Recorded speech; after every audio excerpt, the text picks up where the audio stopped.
This is one of my favorite moments of the film festival. This is when we talk to the directors to get a little bit more in depth about their films or their processes and stuff like that. So let's get into the question and answer sessions.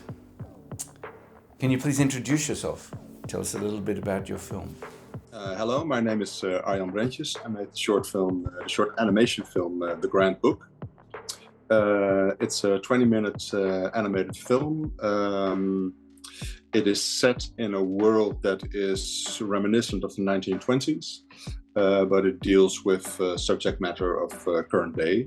I'm Emily Niebuhr. I'm here located in Anchorage, Alaska, up in the Arctic, in the cold. I filmed the movie "Won't Figure It Out Tonight," which is a music video and sort of short film exploring the wilderness in Alaska.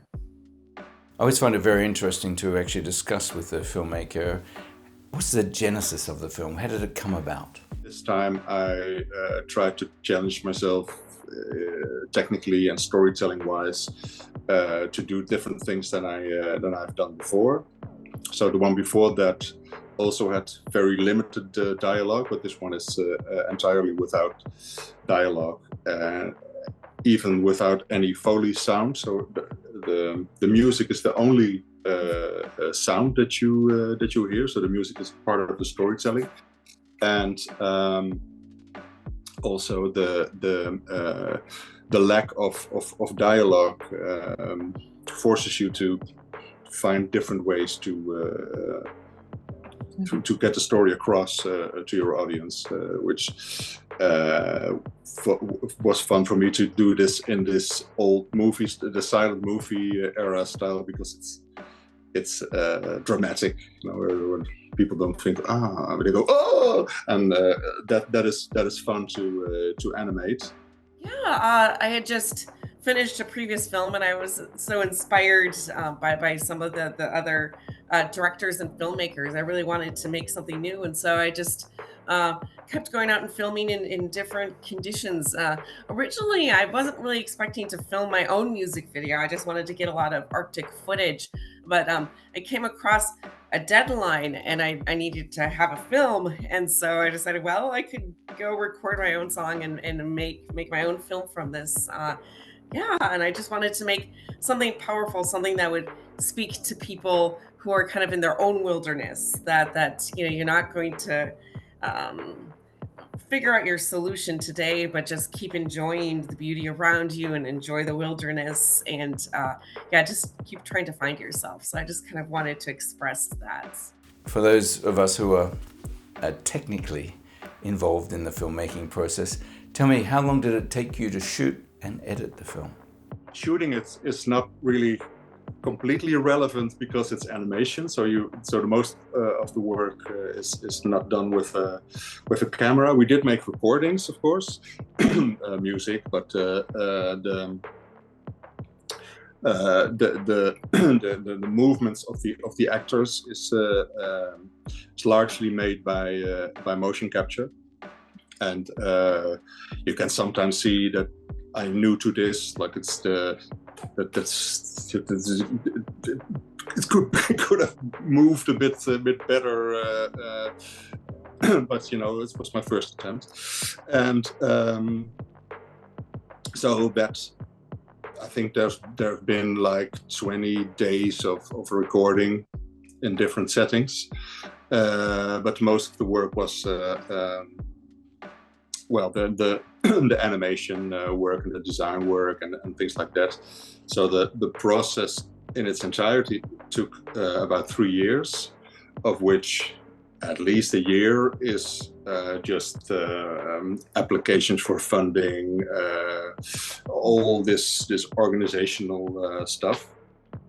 I filmed it over an entire winter. So there's a lot of, as you can tell in the film, there's a lot of different lighting conditions, a lot of kind of different weather conditions, and in many locations across in Alaska. And like I said, some that I had to ski to.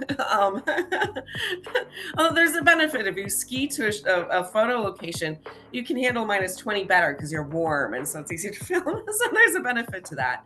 But yeah, and then editing. Yeah, I had several actually different iterations with this. So I had two very close friends who really supported me through this, because the first few versions just wasn't quite describing the wilderness that I wanted to. So I was like, I had some friends to encourage me, in the first few versions to just keep going and keep trying to figure out what that wilderness and what that story was. So, a story within a story. When you make a film, it's many people have said it's like giving birth. I'm not in that position, but it's a very difficult, laborious thing to do, making film. Do you have any funny, interesting, or weird and wacky stories about this film which we've just seen? I think probably the coldest part, again, to get the right colors in the water and the right kind of snow features, I had to go again when it was really cold. So I was kept on having to refilm myself walking into the river. That was a very cold photo shoot. I remember running back to my car and putting on like the heater as fast as possible. But yeah, I just kept on. Yeah, that took a lot of takes to get quite the right. When you're filming yourself, you have an idea of what it's going to look like, but then you have to go back and reiterate.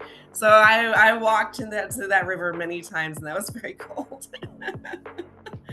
Life is all about learning lessons, and as an independent filmmaker, I think that we've been beaten up and we've learned a lot of lessons, and we understand that nothing comes easily. Do you have any lessons that you've learned through this film that you'd like to share with us?